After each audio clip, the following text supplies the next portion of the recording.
souverain.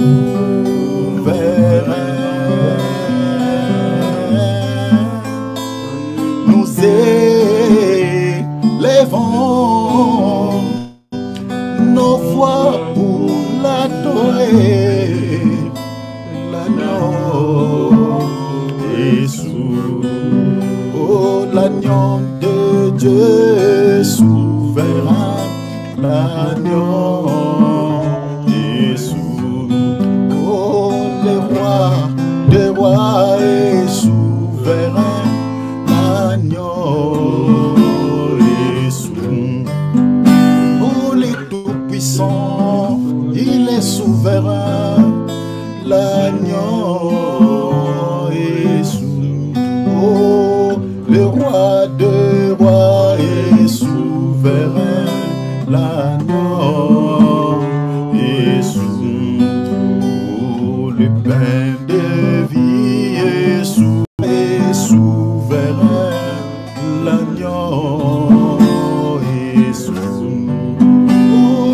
la main cachée, il est souverain, l'agneau Jésus, oh,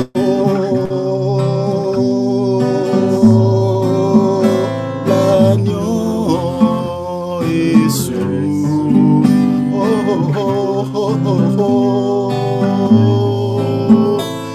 l'agneau Jésus, oh mon cher souverain, l'agneau Jésus, oh Emmanuel est souverain, l'agneau Jésus, les peines de vie, l'agneau Jésus, l'agneau de Dieu souverain, l'agneau Jésus, reçois l'honneur, la louange et l'adoration, reçois l'honneur, la louange et l'adoration, tu es digne, le ciel dit que tu es digne, il est digne, la terre dit qu'il est digne de recevoir toute la gloire, l'honneur, tu es digne Seigneur, tu es digne Papa, tu es digne Shiloh, la terre dit que tu es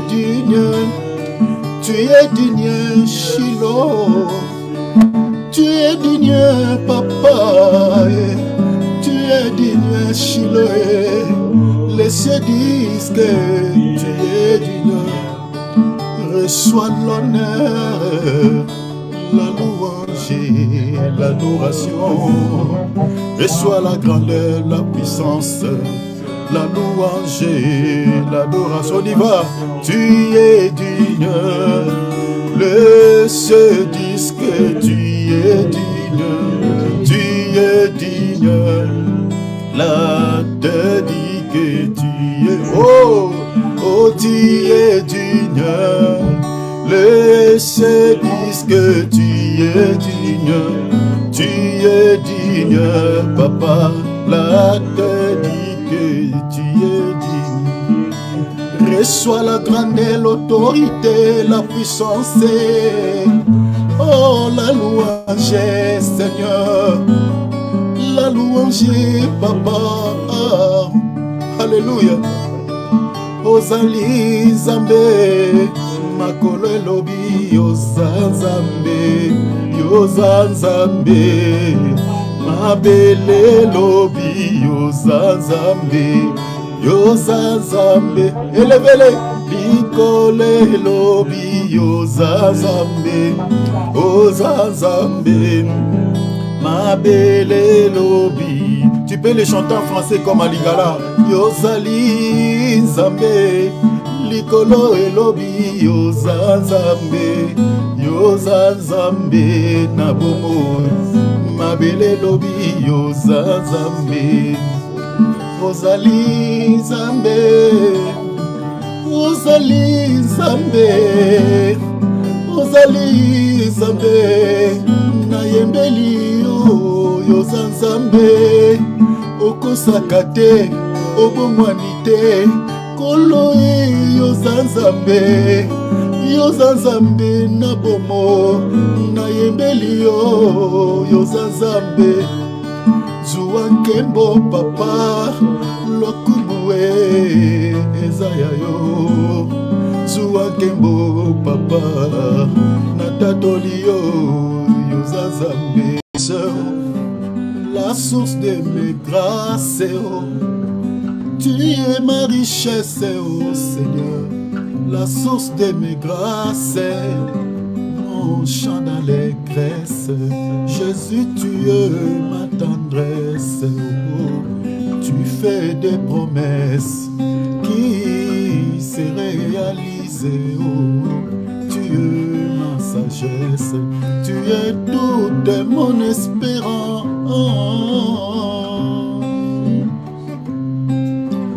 Tu es ma richesse, oh Seigneur, la source de mes grâces. Tu es ma richesse, oh Papa, la source de mes grâces, oh, mon chant d'allégresse. Jésus, tu es ma tendresse, oh, tu fais des promesses qui se réalisent, oh, tu es ma sagesse, tu es toute mon espérance.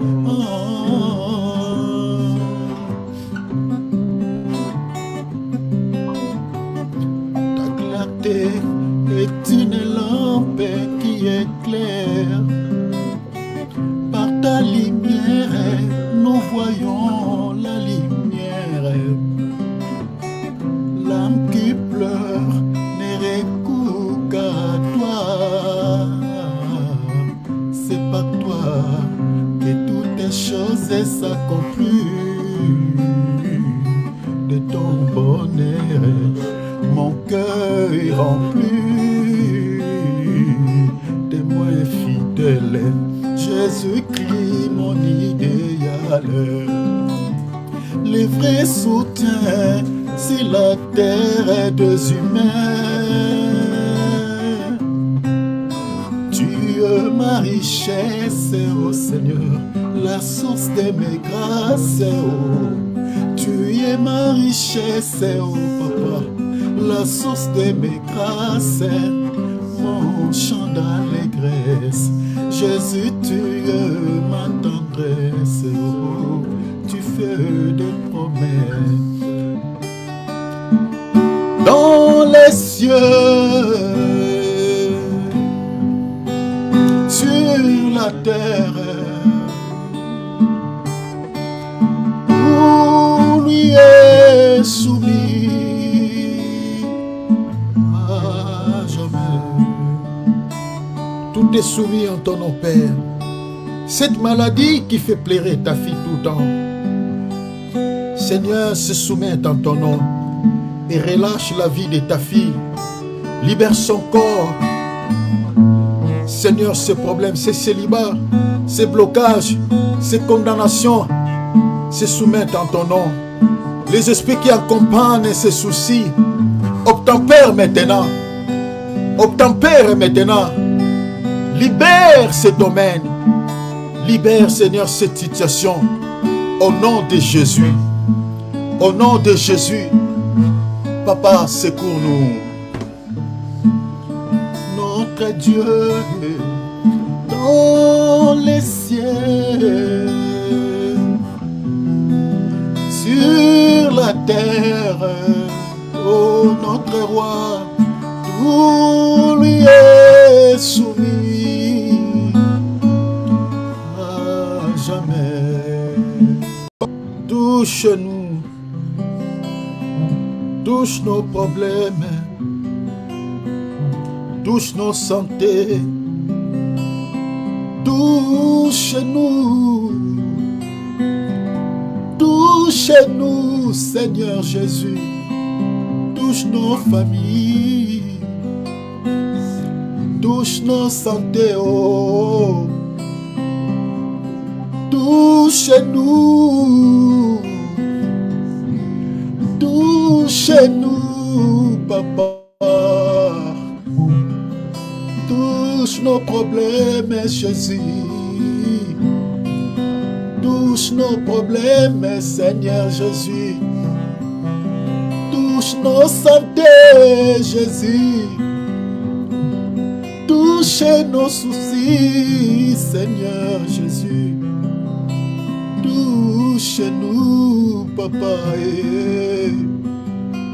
Touche-nous, Seigneur. Nous voulons être sauvés, oh, papa. Nous voulons être guéris, Seigneur Jésus. Nous voulons être franchis, Seigneur. Nous voulons être guéris, oh Jésus. La main visible, papa. La main du Père, oh la main visible. La main de Dieu, oh, oh. La main puissante, oh, qui peut toucher sans douleur, qui peut guérir sans cicatrice. La main visible, Seigneur, touche-nous. La main du Père, touche ta fille, touche ton fils. La main de Dieu, papa. La main puissante, oh, papa, qui peut toucher sans douleur, qui peut guérir sans cicatrice.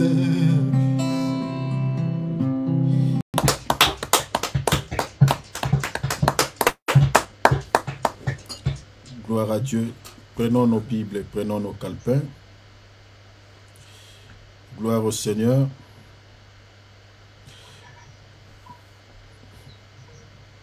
C'est moi, nous allons mettre un point virgule par rapport à cette thématique que nous avions commencé il y a plusieurs mois.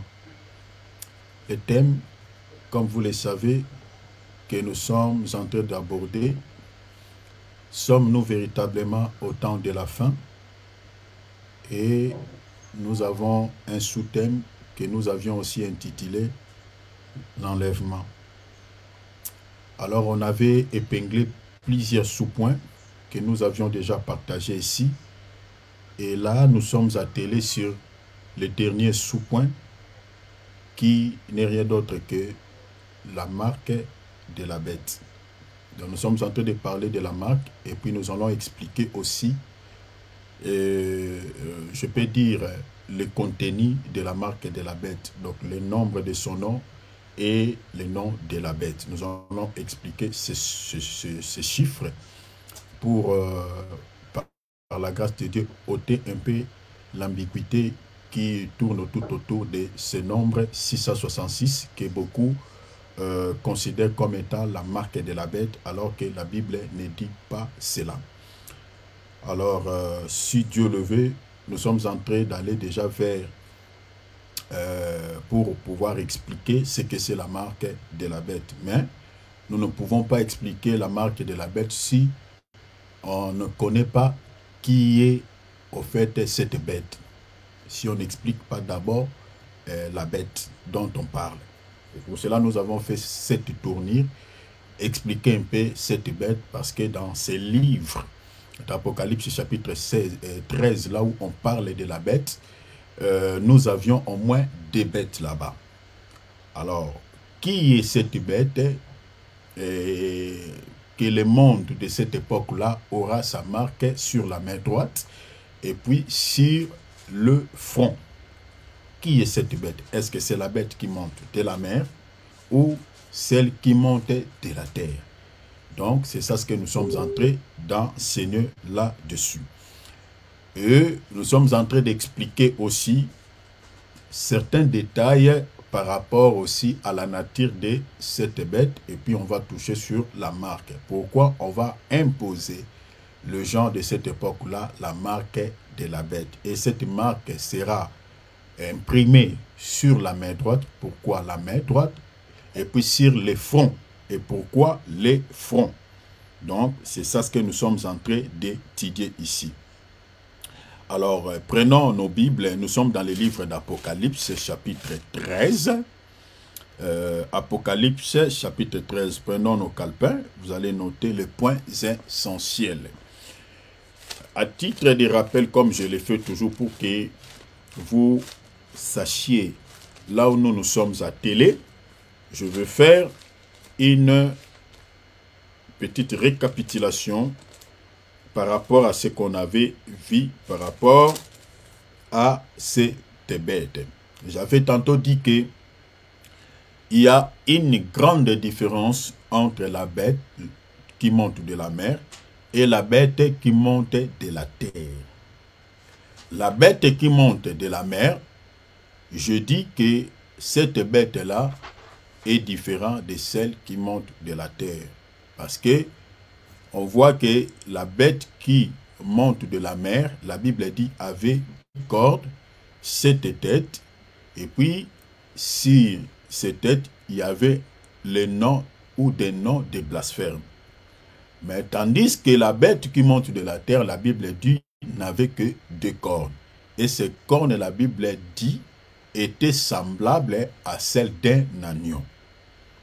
Et pourquoi la première bête monte de la terre et pourquoi la deuxième bête va monter de la terre? J'avais dit ici ceci. Suivez-moi ici, je fais la récapitulation. Peut-être je peux aussi ajouter d'autres éléments.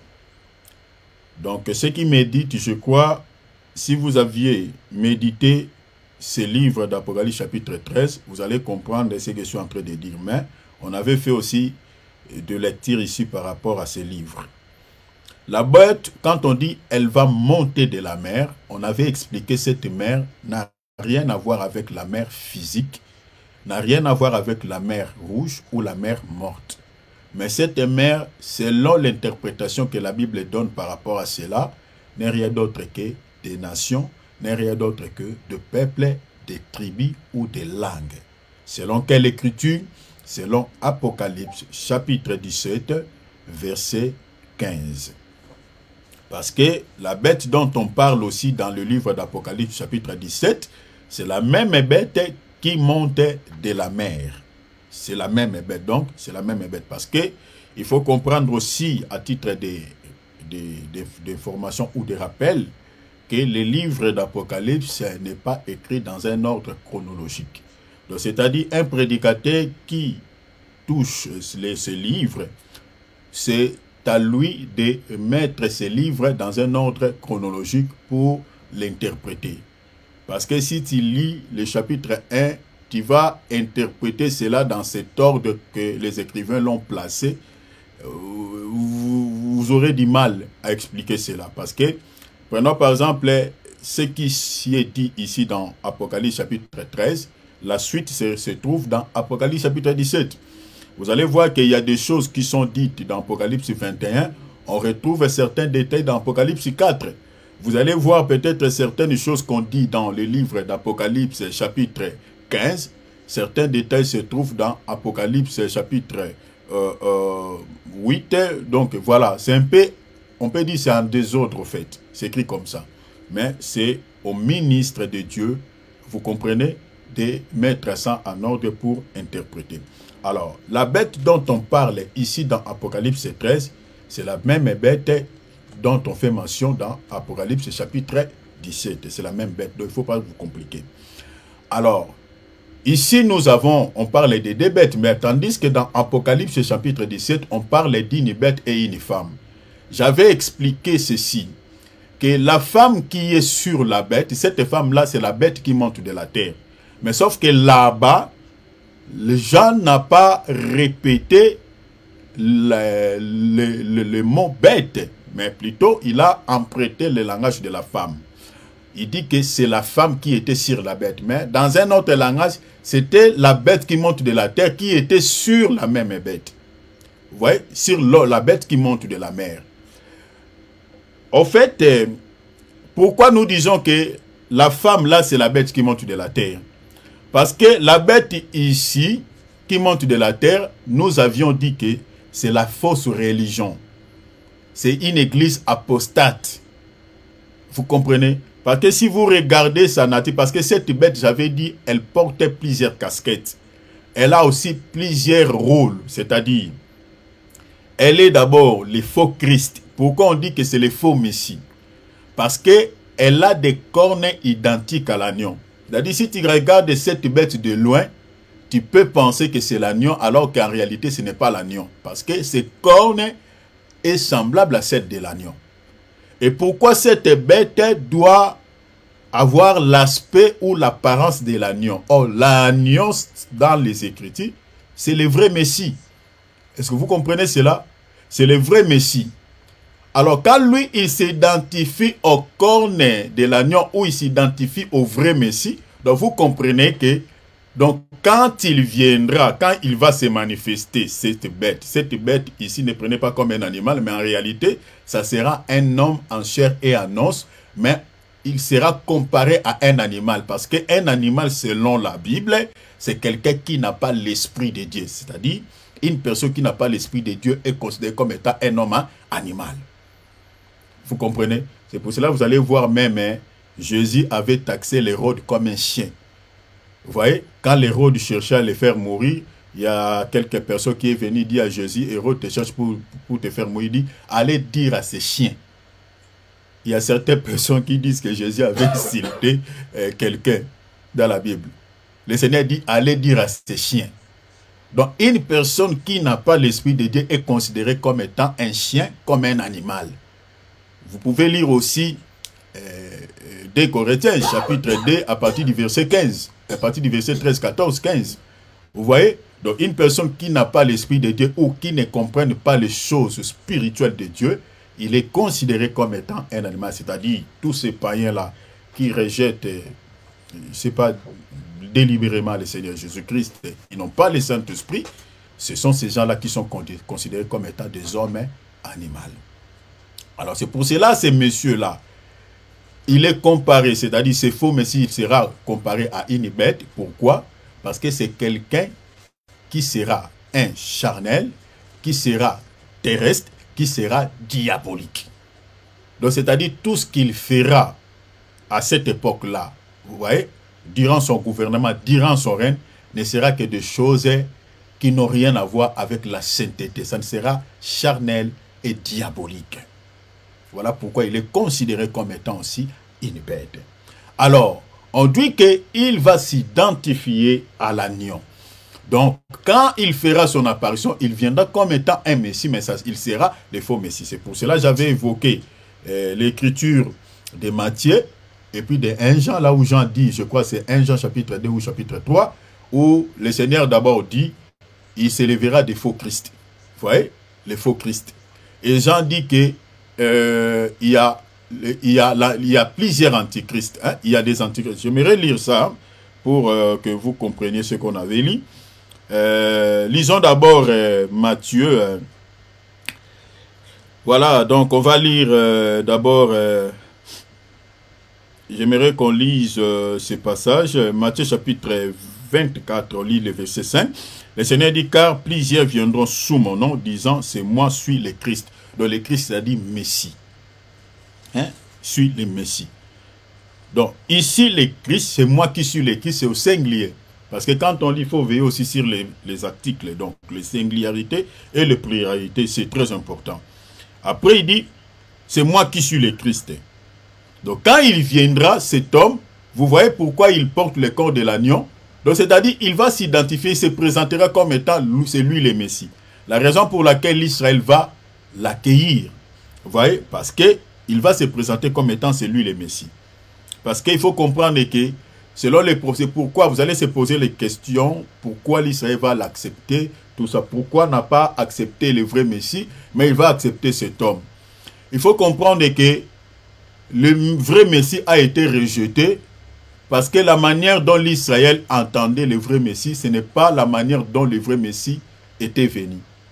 L'Israël pensait que, selon les prophéties, comme cela a été dit dans le livre des prophètes, que quand le Messie reviendra, il va résoudre beaucoup de soucis au sein de la nation d'Israël. Il va rétablir de l'ordre, il va libérer ce peuple sous la domination des Romains. Vous comprenez, c'était tout ce qui a été dit au vrai Messie quand il viendra. Donc, c'est-à-dire, il sera le roi de ce peuple, c'est lui qui va gouverner, voilà tout ça. Maintenant, quand le Messie était venu, il n'était pas venu d'abord pour pouvoir mettre en action ce programme. Mais il était venu d'abord pour pouvoir sauver un peuple. Vous voyez, c'est pour cela que vous voyez que l'Église est considérée comme étant un mystère caché de Dieu. Même les prophètes dans les visaires n'ont pas vu l'Église. Même si vous regardez les 70 semaines de Daniel comme on avait vu ici.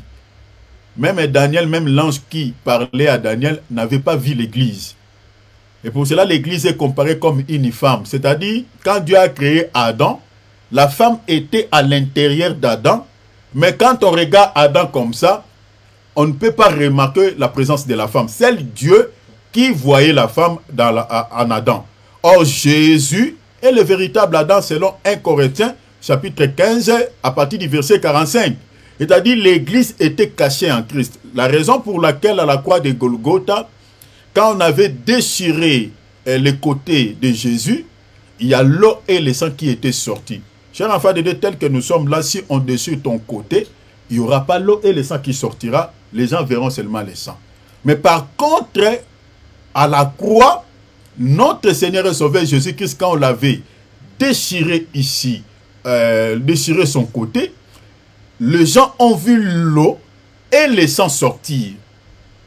Vous comprenez? Parce que si cela est écrit comme ça, parce que les gens avaient vu que l'eau et le sang étaient sortis. Or, l'eau, la présence de l'eau et le sang, on les voit dans la vie d'une femme le jour de la naissance, hein, quand il donne naissance à un enfant. C'est-à-dire, une femme, quand il veut mettre au monde, il y a toujours la présence de ces deux signes, l'eau et le sang. Donc, cela expliquait que le fait que Jésus-Christ, quand on l'avait déchiré, il y avait l'eau et le sang, c'était la naissance. Mais la naissance de quoi? C'était la naissance de l'Église, parce que l'Église était née à la croix de Golgotha. Mais maintenant, ça c'est de manière officieuse. Mais de manière officielle, l'Église, donc je dis, elle était née à la croix de Golgotha, mais l'Église va commencer maintenant son activité dans Actes chapitre 2, à la venue du Saint-Esprit. Donc vous comprenez que l'Église était cachée dans le Seigneur. C'est pour cela, vous allez voir que l'Israël, comme dans les livres des prophètes, on n'a jamais fait mention de l'Église. Quand le Messie était venu, il était venu pour pouvoir manifester cette femme qui était cachée en elle. Et du coup, l'Israël va rejeter ce Messie. Pourquoi? Parce que quand il lisait les prophéties concernant ce Messie, il ne voyait pas ce Messie respecter ou au fait accomplir ce qui a été dit à son sujet, selon les prophéties. La raison pour laquelle Israël avait rejeté. Vous allez remarquer même les apôtres, quelque part, même dans Acte 1, vous pouvez lire, vous allez voir qu'ils ont posé même la question à Jésus. Il dit, mais est-ce que c'est à cet état ici que tu viendras rétablir, c'est dans Luc et puis dans Acte, que tu viendras rétablir, restaurer la nation d'Israël. Hein? Il y a quelque chose qui est dit comme ça. Mais le Seigneur dit, ce n'est pas à vous de connaître ces temps. Cela est réservé seulement au Père. Vous voyez? Donc même les apôtres avaient ces questionnements. Or, le Seigneur viendra rétablir son royaume, restaurer la vie de ses peuples à son retour glorieux. C'est-à-dire l'Église partira en l'enlèvement. Il y aura beaucoup de choses qui se passeront, c'est-à-dire la guerre d'Armageddon. C'est-à-dire pendant la guerre d'Armageddon, à la fin de cette guerre, vous comprenez? À la fin de cette guerre, c'est ainsi que le Seigneur instaurera, voilà, rétablira son règne à la nation d'Israël. Donc, ça ne sera pas à ce temps ici. Voilà pourquoi le Messie a été. Maintenant, les faux messies, parce que le diable connaît les Écritures. Maintenant, le faux messie, quand il fera son apparition, voilà pourquoi il s'identifie à l'agneau, quand il fera son apparition, il viendra arrêter tous ces problèmes qui est entre l'Israël et la Palestine. Vous voyez comment il va tromper ses peuples. C'est pour cela que l'Israël l'acceptera comme le vrai Messie, alors qu'il est, c'est faux. Il va instaurer la paix, il va remettre cette portion de terre qui crée toujours des soucis entre l'Israël et la Palestine, cette portion de terre sur le mont de Morija, là où il y a la mosquée d'Omar. C'est-à-dire, on va détruire cette mosquée et on va remettre cette portion de terre, c'est l'Antichrist qui le fera, à l'Israël.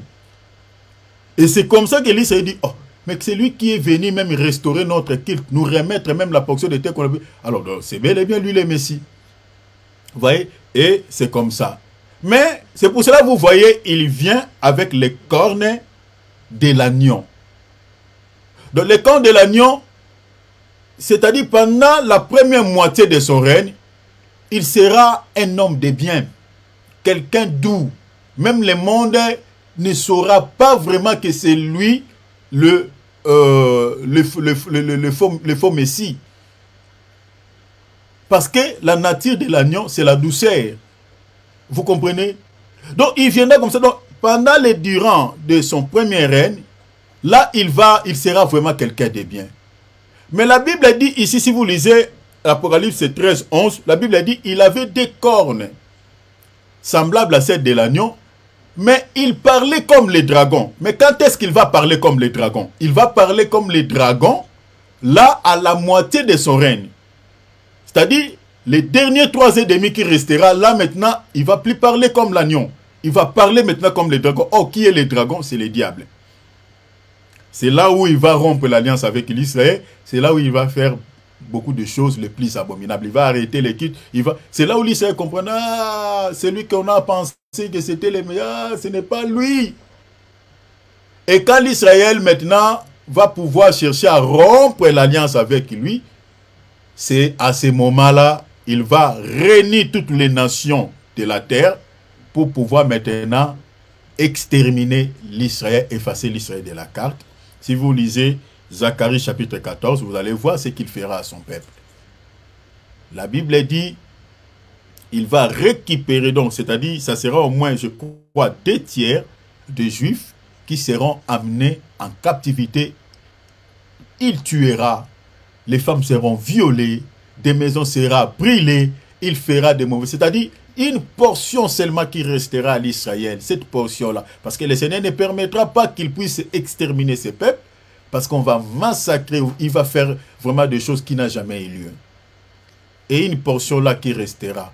Parce que même l'Amérique qui soutient l'Israël aujourd'hui, à ce temps-là, il tournera sa veste.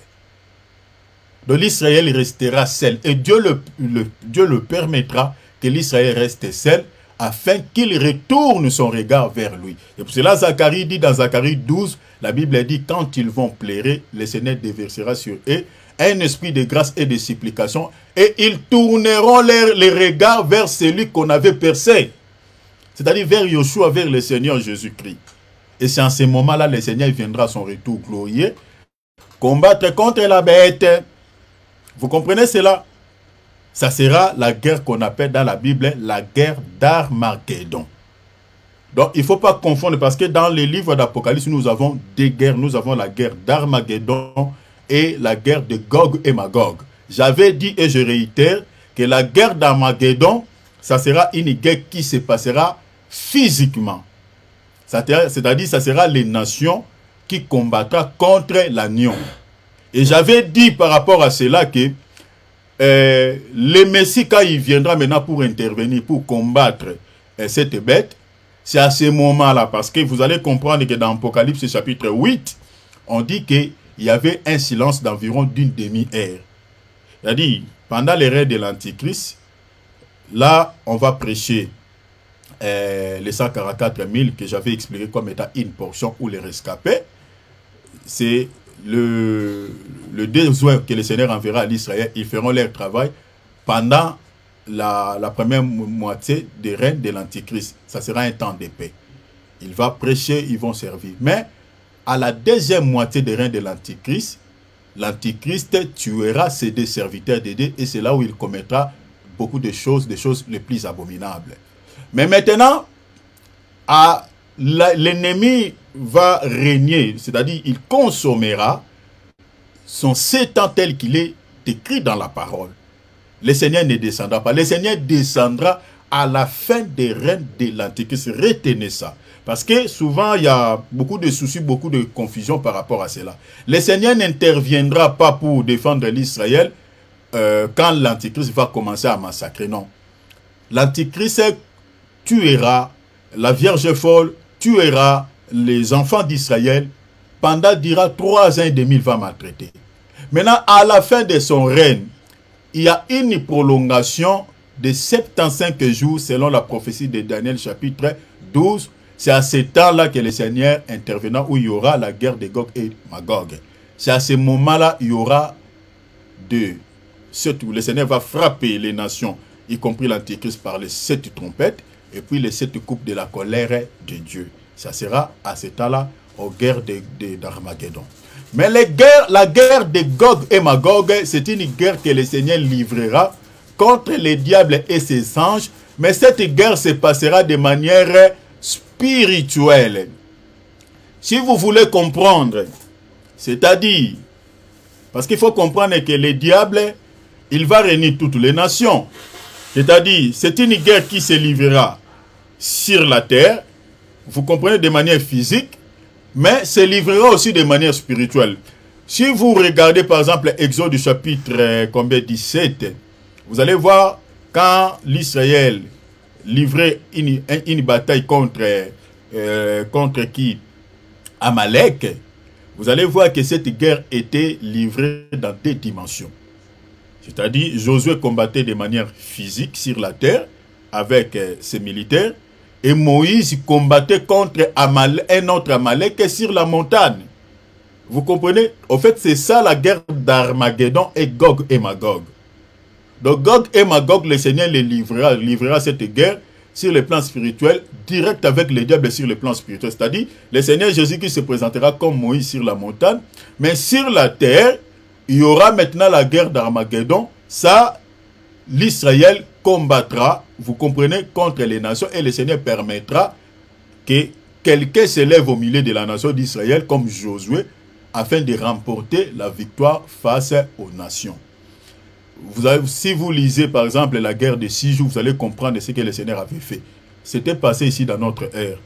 La guerre de 6 jours, c'est miraculeusement que l'Israël avait remporté cette guerre. C'était contre les Palestiniens. Vous voyez? L'Israël n'avait qu'une seule arme et n'avait pas de munitions. Au travers de cette arme-là que l'Israël a remporté la victoire, miraculeusement contre les Palestiniens, c'était avant que l'Israël ne devienne, je crois, un État. Vous comprenez?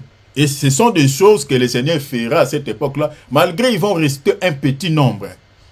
Mais le Seigneur fera de sorte que, à l'Israël, ils auront quelque chose de puissant que le Seigneur fera de sorte qu'il remporte la victoire contre Amalek. Donc, en fait, ça sera la spiritualité qui se matérialisera pour donner la victoire à ce peuple face aux nations.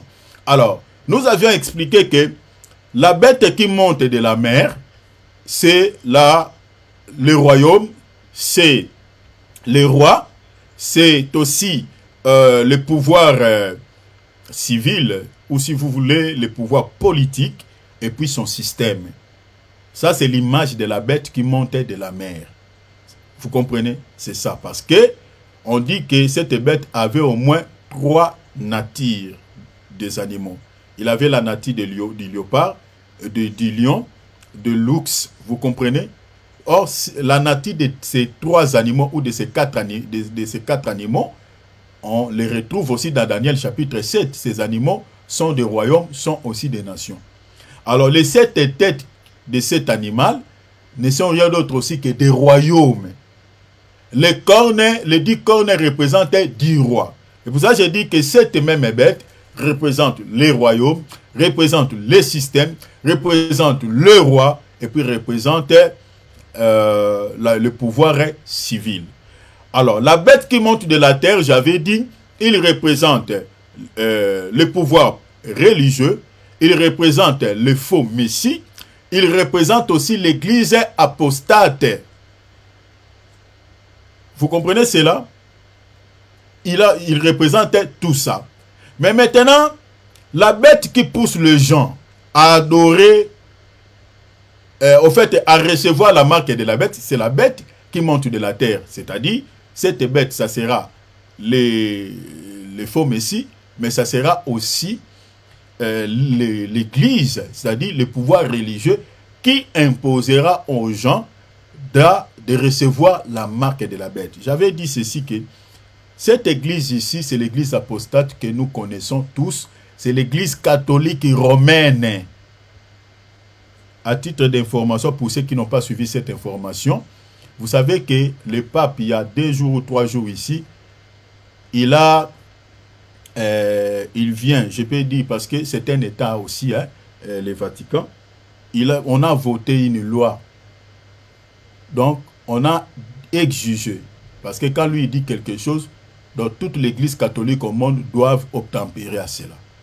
Donc l'église catholique a mis une loi en place que dans toutes les églises dans toutes les églises catholiques au monde, si ces gens-là qui se marient entre eux, c'est-à-dire papa, papa, maman, maman, ces gens-là qui acceptent ce genre de bêtises, viennent pour pouvoir recevoir une bénédiction nuptiale, les prêtres catholiques ne doivent pas refuser.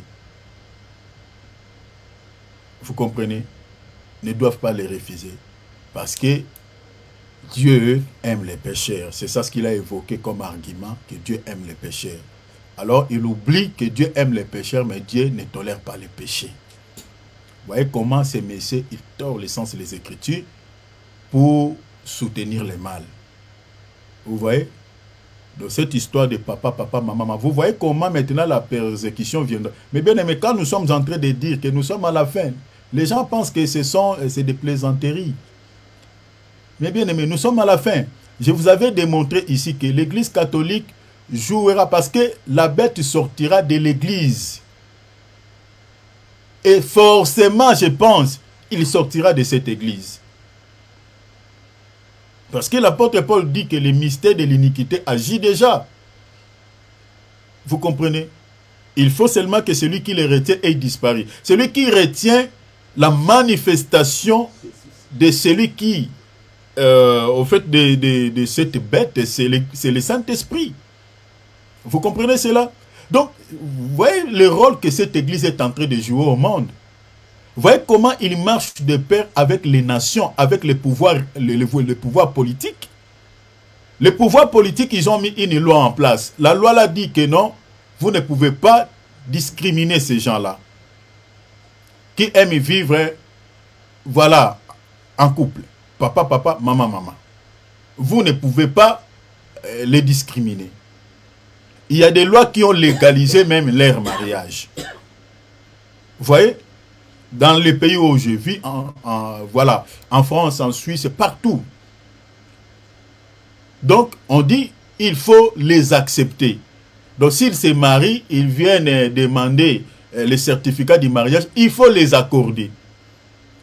Maintenant, lui aussi, l'église apostate, qui est considérée comme étant la bête qui monte de la terre, elle marche de pair avec le pouvoir religieux. C'est pour ça que je vous ai dit que les diables, pour pouvoir maltraiter ou imposer les gens la marque de la bête, il utilisera ces 2 pouvoirs. Vous comprenez? Parce que la Bible dit que celui qui refusera la marque de la bête, il sera mis à mort. Mais bien aimé, vous savez que cette église, l'église catholique romaine, allant au XIIIe siècle, jusqu'à l'an 2000 ans, comme je vous avais dit ici sur l'Inquisition, vous savez combien de chrétiens qui ont été morts, mis à mort, par l'église catholique romaine? Elle n'a pas travaillé seule, elle a travaillé à connivence avec le pouvoir civil. Donc c'est lui qui mettait, qui condamnait les gens à mort. L'État était là, l'État l'avait autorisé. C'est pour cela, si vous lisez Apocalypse 13, à partir du verset 12, la Bible dit que la bête qui monte de la terre va exercer toute l'autorité de la première bête. Or, la première bête, son autorité était venue d'où? Était venue du dragon. Attends, je vais vous lire. Et vous allez comprendre que cette église, que Dieu nous aide. Hein? Regardez, je lis Apocalypse 13, le verset... je lis le verset 2. La Bible dit, la bête que je vis était semblable à un léopard, ses pieds étaient comme ceux d'un ours, et sa gueule comme une gueule de lion. La Bible dit, les dragons lui donnant sa puissance. Vous voyez? Et lui donnant sa puissance, je lis, lui donnant sa puissance, son trône et une grande autorité. Donc, ça, c'est la bête qui monte de la mer. Comme je viens de dire, le royaume, le pouvoir politique, les rois de la terre, vous voyez, tout ça. Mais la bête qui monte de la terre, c'est le pouvoir religieux. Mais regardez, dans le verset 12, on dit, la bête qui monte de la terre, la Bible dit, elle exerçait toute l'autorité de la première bête. Or, l'autorité de la première bête vient d'où? Vient du dragon que j'explique Satan. Est-ce que vous croyez ça? Or, l'église catholique romaine a déjà travaillé pour pouvoir tuer, pour pouvoir verser les sangs. Il a travaillé avec la bête qui monte de la mer que j'expliquais, le pouvoir politique. Vous comprenez? Les archives sont là. Hein? Tout ce que je vous dis, vous pouvez vérifier. Les documents sont sur Internet. Commencez à partir du XIIIe siècle jusqu'à l'an 2000 ans. L'Inquisition, cher enfant de Dieu, c'était horrible. Vous attendez seulement les mots. Mais c'était horrible. Horrible, horrible. Cette église-là que vous voyez. Les cornes de l'agneau, mais elle parle comme un dragon. Quand vous regardez, quand les prêtres parlent, Alingala Bande Koboboto, ils parlent comme si les gens qui veulent pleurer. Et doucement, ils ont une apparence un peu... Mais ce qui sort de leur bouche, dragon. Dragon, c'est-à-dire quoi? Il légalise le mal. C'est ça, parler comme dragon. Vous voyez cela? C'est ça, parler comme dragon. Il légalise le mal. Maintenant, ça, ce n'est que des symptômes. Mais très, très bientôt, ils vont appuyer sur les boutons. Ça sera après les... C'est pour ça l'église, mes bien-aimés, à chaque fois que Dieu a jugé le monde, c'était souvent quand le péché atteint un point culminant. Regardez le premier monde, l'ancien monde. Quand le péché atteint le paroxysme, Dieu dit c'est fini. C'est fini. Il a jugé par les déluges.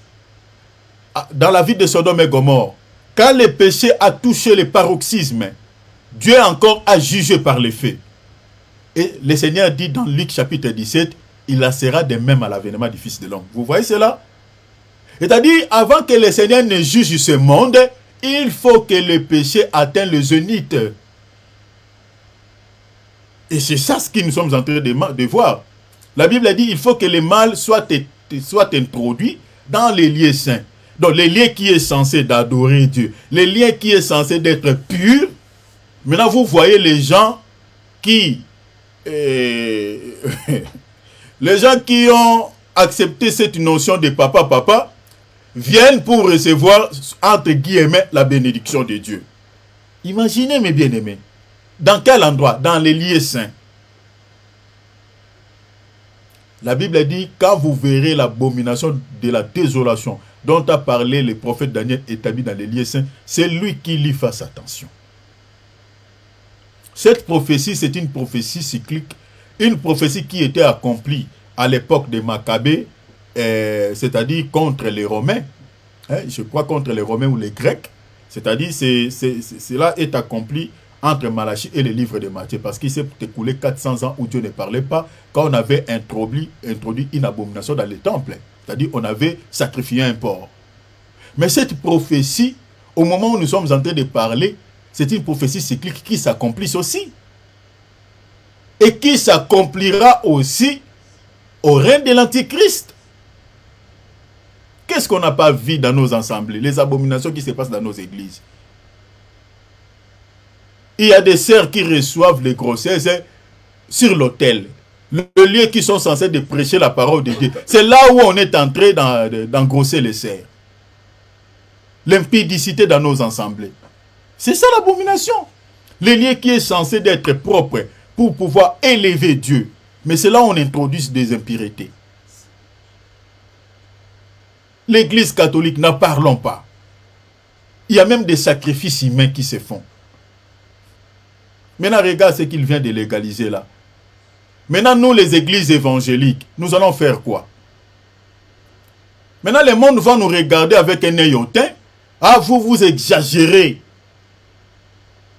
Regardez les autres. Vous priez les mêmes dieux. Et ils légalisent ça. Et vous ne voulez pas tolérer aux autres leur liberté. On va vous considérer comme des méchants à cause de cette église apostolique. Alors qu'il n'est pas l'église de Dieu. Mais selon le monde, on les considère. Et c'est comme ça qu'on va commencer maintenant à persécuter les vrais chrétiens. Comme c'était passé au XIIIe siècle jusqu'à l'an 2000. Les gens qui ne s'alignaient pas à la vision de l'église catholique, les gens qui ne confessaient pas la même foi que l'église catholique étaient mis à mort.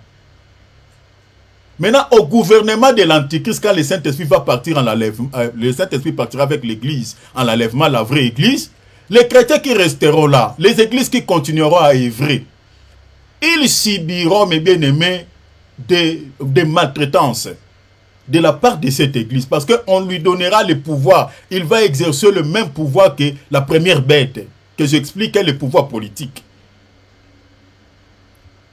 Donc si vous voulez vivre en paix, il faut marcher dans leur vision. À cette époque-là, il faut marcher dans leur vision. La raison pour laquelle elle fait beaucoup de rencontres écuméniques. Parce que tout ce qu'elle cherche, que les gens puissent marcher dans la vision de cette église apostate. Que les gens puissent se conformer à leur foi. La raison de, bien que ce qu'on dise dans certains documents, ce n'est pas ça. Mais la vraie version, c'est ça ce que je vous dis. Que les gens puissent se comporter comme eux. Alors, donc, vous voyez que la deuxième bête jouera un rôle important, mais bien aimé, au gouvernement de l'Antichrist. Donc cet homme-là sera un faux messie, sera un chrétien, mais un faux chrétien, vous comprenez? Il sera entre-temps du côté de l'Église, entre-temps, il jouera aussi un rôle sur le pouvoir politique de ce monde, et il sera reconnu, il sera puissant, il aura beaucoup de moyens. Donc, les chrétiens qui rateront l'enlèvement, ça sera très compliqué pour eux. Et j'ai dit que cette bête, elle est comparée aussi à une femme qu'on retrouve dans Apocalypse 7. Donc, quand on dit la femme qui monte sur la bête, c'est l'Apocalypse 17. Donc, vous comprenez que c'est la fausse église. Vous comprenez? La fausse église. Mais pourquoi la Bible dit elle est montée sur la bête? Hein? Attends, je vais lire ça. Apocalypse 17. Je lis le verset 2. Je lis. La Bible dit, le verset 3, je lis seulement le verset 3. Elle me transporta en esprit dans un désert et je vis une femme assise sur une bête écarlate. Vous voyez? La bête était assise sur la bête écarlate. La même bête de l'Apocalypse 13. Parce que le verset 1 dit, cette bête était sortie de la mer, c'est la même bête, comme je viens de dire. Donc cette femme ici, ne vous compliquez pas, c'est la bête qui monte de la terre. C'est toujours la fausse église. Mais on voit cette bête, la Bible dit, elle est assise sur. Donc c'est-à-dire cette femme qui est assise, ce n'est pas la bête qui est assise sur elle, hein, assise sur elle, mais en fait c'est la femme qui est assise sur la bête. Cela veut dire quoi? Donc cette bête, elle aura l'autorité, la domination sur la bête. C'est pour cela dans Apocalypse 13, 12, on dit, elle exerçait le pouvoir, hein, l'autorité qu'avait la première bête. Donc elle aura la suprématie, l'autorité sur le pouvoir politique. Vous voyez cela? Regardez dans Luc chapitre 10, verset 17, Jésus dit quoi? Je vous ai donné le pouvoir sur. Vous voyez cela? Je vous ai donné le pouvoir sur le serpent. Je vous ai donné l'autorité sur les scorpions et sur toute la puissance de l'ennemi. Donc c'est-à-dire, nous allons marcher sur, c'est-à-dire nous avons la suprématie, la domination sur les esprits méchants. Et quand on dit ici, la femme était assise sur, donc c'est cette femme qui aura le dessus sur le pouvoir politique. Voilà pourquoi vous voyez que la première bête, elle ne joue aucun rôle. Maintenant, c'est la bête qui monte de la terre qui s'accapare de tout le rôle. Elle exerce le même pouvoir, la même autorité que la première bête. Et c'est elle qui va imposer la marque de la bête au monde, c'est-à-dire au gouvernement de Satan à cette époque-là. Vous voyez cela? C'est elle qui va imposer la marque. Donc c'est-à-dire le pouvoir politique sera là, mais n'agira pas. Vous comprenez? N'agira pas. C'est la bête, le faux Christ, qui jouera tous les rôles. C'est pour cela que vous voyez Vatican est comparé, considéré comme étant le pouvoir politique et le pouvoir religieux. Il a ces deux types de pouvoirs. Donc il jouera un grand rôle, l'Église catholique, au gouvernement de l'Antichrist. Ça a été toujours comme ça que le diable fonctionne. Comme j'avais dit, pour tuer Jésus, le diable a utilisé le pouvoir religieux et le pouvoir politique. Il a récupéré Judas qui était membre de l'Église. Il a récupéré les souverains, les principaux sacrificateurs qui étaient le pouvoir politique, le pouvoir religieux, pardon. Ainsi, il va réunir aussi Hérode et Pilate qui étaient le pouvoir politique. Dans quel objectif ces deux pouvoirs? Pour tuer seulement Jésus. Or, Jésus, comme j'avais dit, Jésus c'est l'Église. Parce que l'Église est comparée au corps de Jésus. Aujourd'hui, nous avons quelques persécutions qui viennent d'où? Qui viennent des pouvoirs politiques et les pouvoirs religieux de cette Église apostate. C'est ça ce qui a été passé au XIIIe siècle, comme je viens de dire, et jusqu'à l'an 2000 ans. Les pouvoirs politiques et les pouvoirs religieux tuaient les vrais chrétiens qui confessaient leur propre foi. Même les apôtres, si vous lisez par exemple Actes chapitre 12, c'est le pouvoir religieux et le pouvoir politique qui avaient tué Jacques. Les apôtres ont été persécutés. Le diable s'est servi de ces deux pouvoirs. Dans notre temps, c'est ce qui se passe aussi.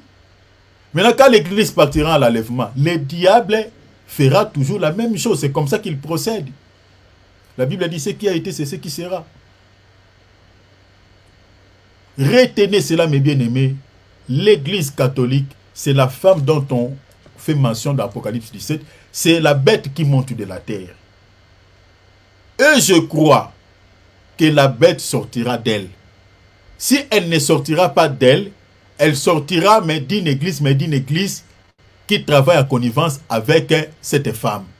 Parce que dans Apocalypse chapitre 17, la Bible dit que cette femme va commettre l'impudicité avec d'autres femmes. Selon Apocalypse 17, 5, la Bible dit sur son front, c'est-à-dire le front de cette femme que j'explique, cette église apostate, la Bible dit un nom, un mystère qui est écrit Babylone la Grande. Je reviendrai pour vous expliquer Babylone la Grande. La mère des impudiques. Donc la femme elle-même, elle est impudique, mais elle est aussi la mère des impudiques. Qui sont-ils les impudiques? Ce sont des fausses confessions religieuses. Vous comprenez? Le bouddhisme, l'islam, si vous voulez, les témoins de Jéhovah, toutes ces fausses confessions religieuses orthodoxes, toutes ces églises-là. sont considérés aussi comme des impudiques. Parce que l'impudicité dans le sens spirituel, c'est-à-dire quand tu confesses le nom de Jésus, mais derrière le nom de Jésus, vous avez autre chose. Vous avez des idoles, vous avez d'autres choses, comme l'Église catholique. Elle a la Bible. Mais derrière la Bible, il y a aussi d'autres choses. Vous voyez? C'est ça ce qu'on appelle dans la Bible l'impudicité. Je vous avais donné l'écriture d'Ézéchiel chapitre 16. Lisez tous les chapitres. Le Seigneur considérait l'Israël comme étant une femme impudique. Pourquoi? Parce que l'Israël s'accrochait des deux côtés. L'Israël était avec le Dieu Yahweh, mais l'Israël courait aussi derrière d'autres dieux, derrière les idoles, derrière les gris-gris. C'est pour cela qu'il était considéré comme étant une femme impudique. C'est ça le comportement de cette église apostate et certaines confessions religieuses qui confessent Jésus, mais en réalité, ils ont d'autres choses. Vous voyez? Alors, vous voyez ici, donc cette église ne travaillera pas seule, elle va travailler avec d'autres femmes impudiques que j'explique, d'autres fausses confessions religieuses. Donc vous voyez que la condition de la Vierge folle, c'est-à-dire les chrétiens qui rateront l'enlèvement, sera pire. Parce que cette église apostate ne travaillera pas seule, il y aura d'autres confessions religieuses qui vont... Regardez ce qu'elle a toléré là. Vous allez voir sur la toile, il y a d'autres églises qui vont s'aligner. Hein, pour bénir les mariages de ces gens. Alors, ici, vous voyez, la Bible dit, elle avait un nom écrit Babylone la Grande. Babylone vient en hébreu, veut dire, ou en araméen, ou en hébreu, si je m'abuse, veut dire Babel. Babel. Parce que Babel, en hébreu, veut dire Babylone. Vous comprenez? Babylone. Ici, je vous renvoie dans Daniel chapitre 1, Daniel chapitre 2. Or, Babel, qui dit Babel, vous savez, si vous lisez la tour de Babel, dans Genèse chapitre 11, c'est-à-dire, rassemblons-nous, faisons-nous un nom. Vous voyez? Dieu n'a pas été pour Babel, Dieu a été toujours contre Babel, c'est-à-dire contre Babylone. C'est pour cela que vous voyez cette église est considérée comme étant la grande Babylone. Babylone la grande. C'est-à-dire la tour de Babel, la Babel. Donc, il veut toujours réunir les gens. Vous voyez? Pour pouvoir marcher selon sa vision, marcher selon ses abominations. Je vais m'arrêter ici. Chers enfants de Dieu, comprenez que nous sommes en train de s'étendre vers la fin. Comme je vous dis, je viens ici, je vous cite, je vous explique la prophétie, mes bien-aimés, avec quelques événements qui se passent dans ce monde. Je vous avais démontré ici, le patron de Facebook, il a dit ça ouvertement, publiquement, au vu et au su de tout le monde, que le monde auquel nous vivons touche à sa fin. Lui, avec tout son argent, il est en train de construire des bunkers et il va mettre beaucoup de provisions, il va mettre beaucoup d'argent parce que il ne veut pas mourir, parce que le monde auquel nous vivons touche à sa fin. Vérifiez cette information, se trouve sur la toile. Hein? Donc Marc, si on s'appelle, c'est Mark Zuckerberg. C'est lui. À part lui, il y a encore quoi? Ce qui vient de se passer ici au Vatican. Le pape va s'élever. Il dit désormais, les gens qui vivent en papa, maman, si vous voulez qu'on bénisse votre mariage, allez dans partout là où se trouvent les églises catholiques, on va vous bénir. Mais quand vous voyez cela, qu'en pensez-vous? Mais ce sont les prophéties qui s'accomplissent. Ce sont des prophéties. Donc, avant que le Seigneur a dit, avant son retour, il faut que l'apostasie soit arrivée auparavant.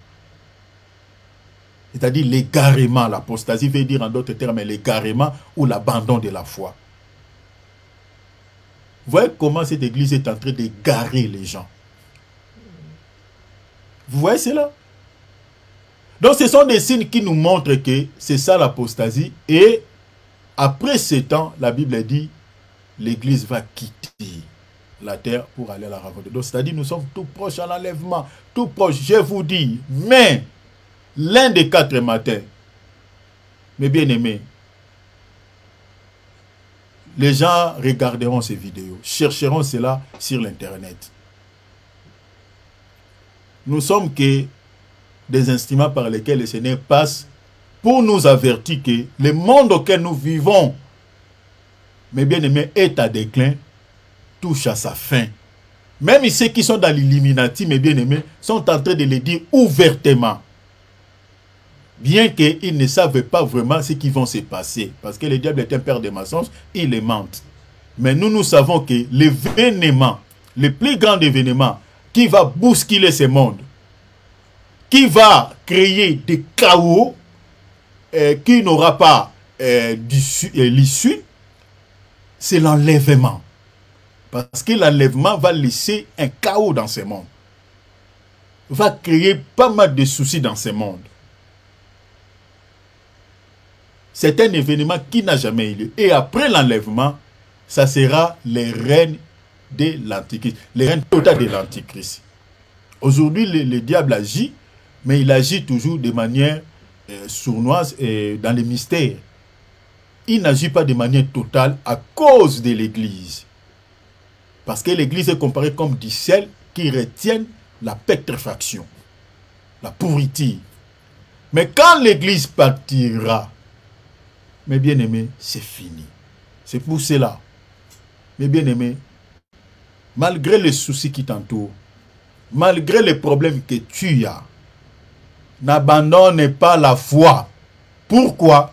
Parce qu'il n'y a pas à comparer, mes bien-aimés, à ton salut. L'argent, le travail, tout ce qui est de ce monde ne peut être comparable à la vie éternelle, à cette vie sans fin. Et vous ne pouvez pas gâcher votre salut éternel parce qu'il y a un souci dans votre vie sur le plan physique.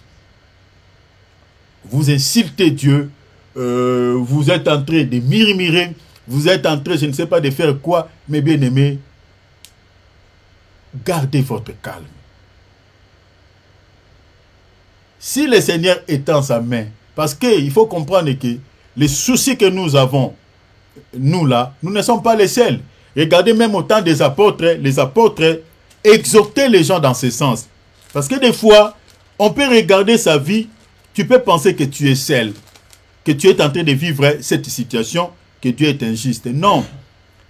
Nous tous, nous traversons les mêmes soucis. Regardez ce que dit la Bible. Je suis dans 1 Pierre, chapitre 5, j'ai lu le verset 8, je vais m'arrêter là. Soyez sobre, veillez, votre adversaire, le diable. La Bible dit notre adversaire.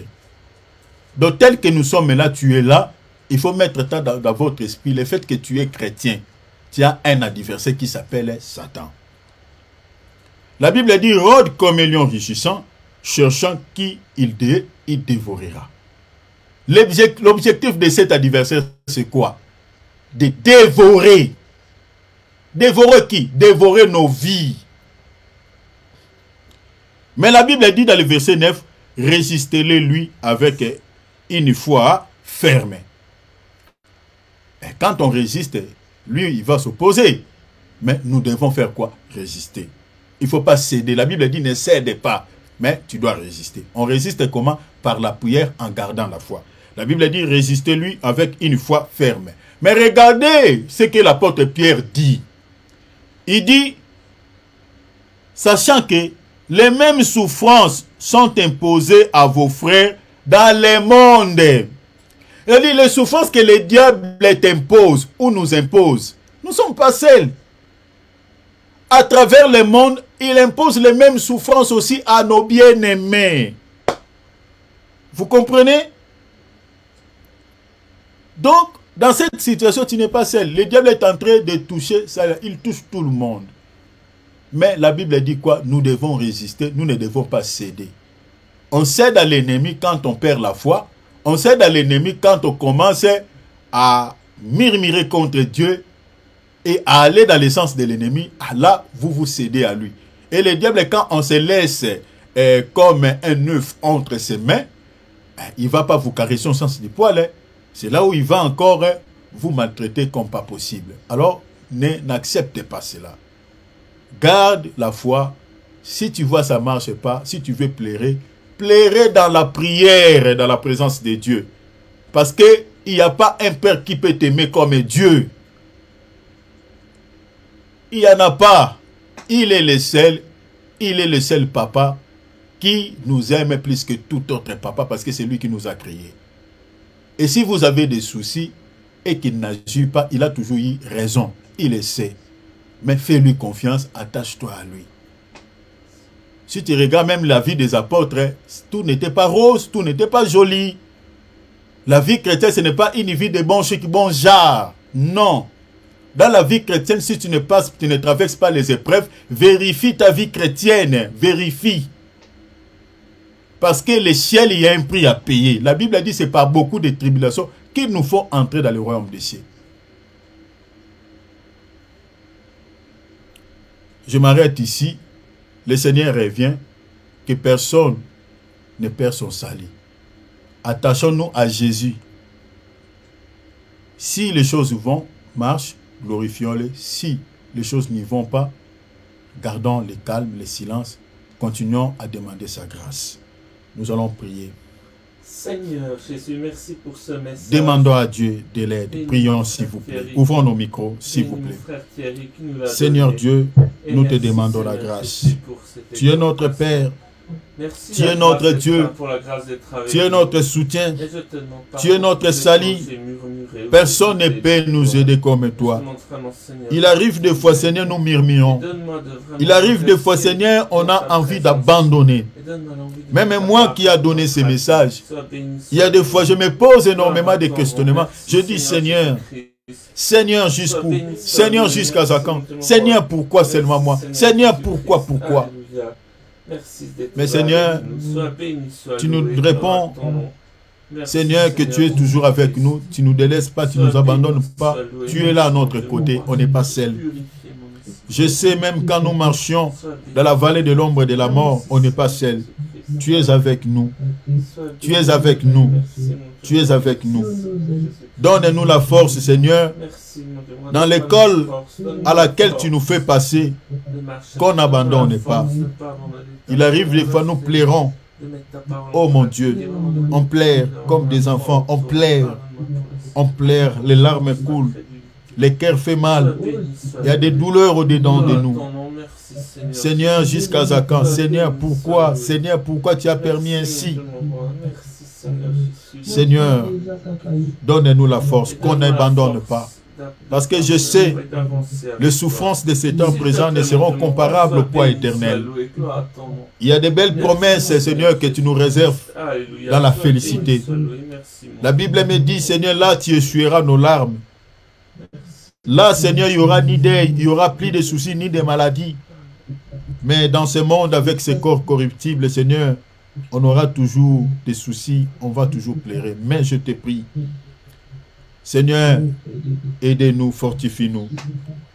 Les épreuves que tu permets dans nos vies, les soucis que nous traversons au sein de nos familles, Seigneur, que cela ne soit pas, Seigneur, une occasion pour nous de pouvoir abandonner la foi ou de rejeter notre Dieu.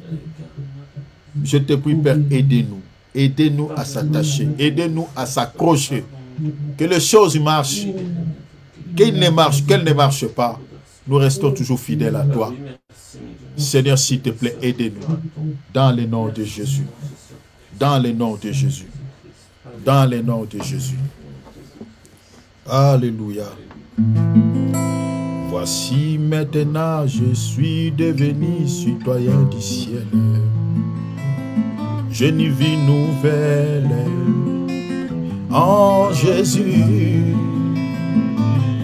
Ma vie passée a été clouée. Je ne peux plus tirer. Voici maintenant, je suis devenu citoyen du ciel. J'ai une vie nouvelle en Jésus. Ma vie passée a été cloué. Je ne peux plus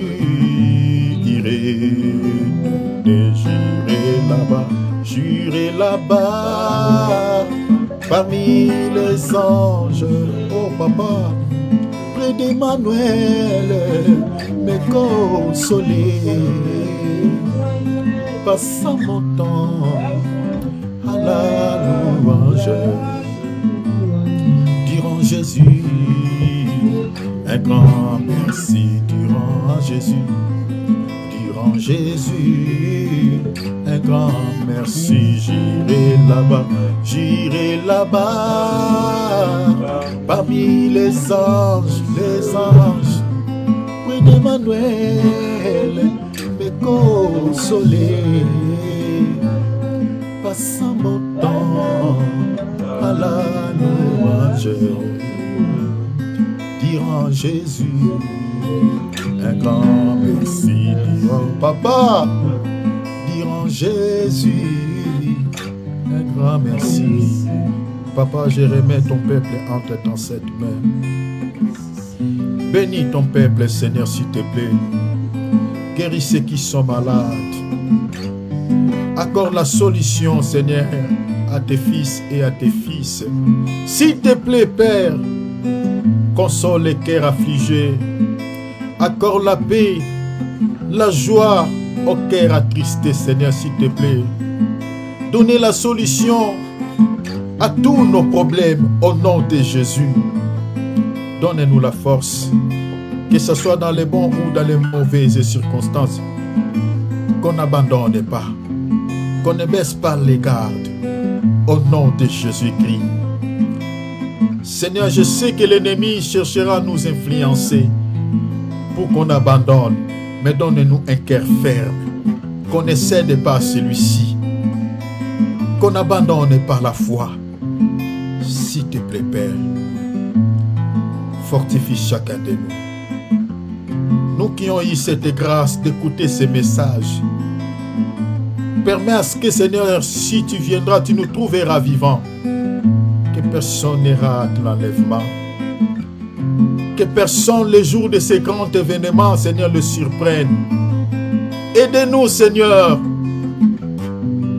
Comme tu avais dit dans Jean 14, je vais vous préparer des places. Je veux que là où je suis, que vous y soyez aussi. S'il te plaît, Père, sauve-nous. Sauve-nous par ta grâce et par ta grande miséricorde. Au nom de Jésus. Je remets, Seigneur, le programme de dimanche entre tes saintes mains. Sois avec nous, Seigneur, s'il te plaît. Fortifie-nous, donne-nous la force de pouvoir encore se réunir autour de ces programmes. Au nom de Jésus. Sois béni. Sois béni. Merci, Papa, pour le temps que nous venons de passer dans ta présence. Merci, Yoshua. Alléluia. J'irai là-bas, parmi les anges, près d'Emmanuel, me consoler, passant mon temps à la louange, dirant Jésus un grand merci, dirant Jésus un grand merci.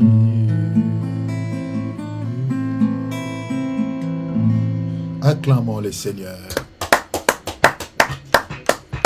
Alléluia. Que le nom du Seigneur Jésus, notre Papa, notre Père, soit glorifié et que le Seigneur Jésus-Christ de Nazareth, notre substitut, notre remplaçant à la croix de Golgotha, vous bénisse au nom de Jésus-Christ. Soyez bénis. Je vous souhaite tous un très bon après-midi. Amen. Dans la paix de notre Seigneur Sauveur Jésus. Amen. À demain. Amen. À 14h30. À demain. Je te bénis, Babette, mon bien-aimé Philippe, Amen. ma sœur Nicole, mon, mon bien-aimé David. Merci beaucoup, mes bien-aimés. Maman Jolie, bénis, ma sœur Babette. Maman Adrienne. Dieu vous bénisse. Saluons-nous les uns les autres. Amen. Alléluia. Amen. Amen. Amen. Dieu bénisse Babette. Amen. Amen, toi Amen, aussi. Babette. Amen. Amen. Amen. Amen. Dieu vous bénisse. Amen, Maman Jolie. Amen, Maman Adrienne. Voilà, je vous souhaite tous très bon après-midi. À demain à Amen. 14h30. Si vous voyez, je ne vous envoie pas les messages, c'est qu'il y aura les programmes. Si je vous envoie les messages, c'est que peut-être on a l'empêchement. Mais je vais toujours faire l'effort par la grâce de Dieu. Priez aussi pour moi, s'il vous plaît. Dans vos prières, ne m'oubliez pas. Priez pour ma femme parce que ma femme était sérieusement malade et toute la famille presque. Donc c'était tellement compliqué. Mais le Seigneur a fait grâce. Et voilà, ça va maintenant. Donc, il faut prier beaucoup pour nous. Parce que l'ennemi, souvent, vous voyez, donc, quand on fait comme ça, des programmes comme ça, l'ennemi n'est pas d'accord. Il cherchera toujours à vous mettre des coques à jambes, créer des soucis. Mais l'honneur et la gloire reviennent à Jésus parce qu'il est là. Donc, même quand on traverse la vallée de l'ombre et de la mort, la Bible dit, on ne craint aucun mal car il est avec nous. Donc, Jésus est avec nous même dans les épreuves. Soyez bénis. Aïe, ciao. Ciao mon frère, ciao tout le monde, Dieu te bénisse. Amen, amen, amen. Amen, Amen. Dieu te bénisse Amen, Babette. Babette. Amen. Ciao, ciao. Oh, qui est là? J'ai entendu une belle voix là-bas. Grâce. Oh, Dieu te bénisse, Grâce. Tu vas bien? Oui.